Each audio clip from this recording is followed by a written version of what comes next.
တဏှာဖြစ်လာပြီးတဲ့နောက်ဘာဖြစ်တဏှာပစ္စယဥပါဒနာစိတ်ထဲမှာဆွဲလန်းသွားတယ်အဲ့ဒီအာယုံလေးကိုစိတ်ထဲမှာဆွဲလန်းနေတယ်ဟုတ်ပြီဆွဲလန်းသွားပြီဆိုတဲ့အခါမှာဘာဖြစ်လဲဥပါဒနာပစ္စယဘဝဆွဲလန်းတဲ့အရာလေးတစ်ခုကိုရဖို့ကြိုးစားအထောက်မှုဖြစ်လာတယ်ကံနေဖြစ်လာကမ္မဘဝဖြစ်လာတယ်အဲ့ဒီကမ္မဘဝဖြစ်လာတဲ့အခါကျတော့ဘဝပစ္စယဇာတိဆိုပြီးတော့ဘဝအသစ်တစ်ခုမှာလောက်ကင်သည့်အတွက်ကြောင့်ရလာတယ်ဖြစ်လာတယ်ပွေးဖွားလာတယ်ပေါ့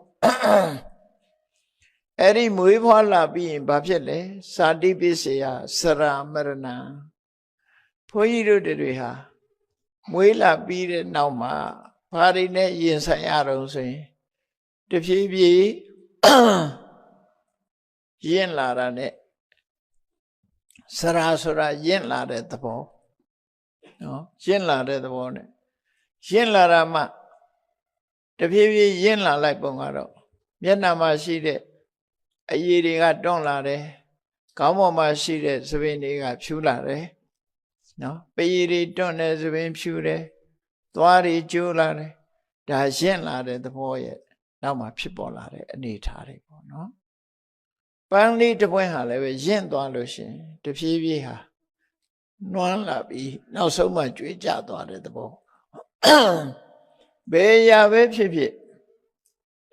ဇာတိဆိုတဲ့စတင်လာပြီးဖြစ်ပေါ်လာပြီးဆိုလို့ရှိရင်နောက်ကစရာမရဏရင့်ပြီးတော့ကျွေးကြတယ်ဆိုတဲ့အိုခြင်းလို့ခေါ်တဲ့သေခြင်းလို့ခေါ်တာ ਨੇ ရှင်ဆိုင်ရမှာပဲဖြစ်တယ်ပေါ့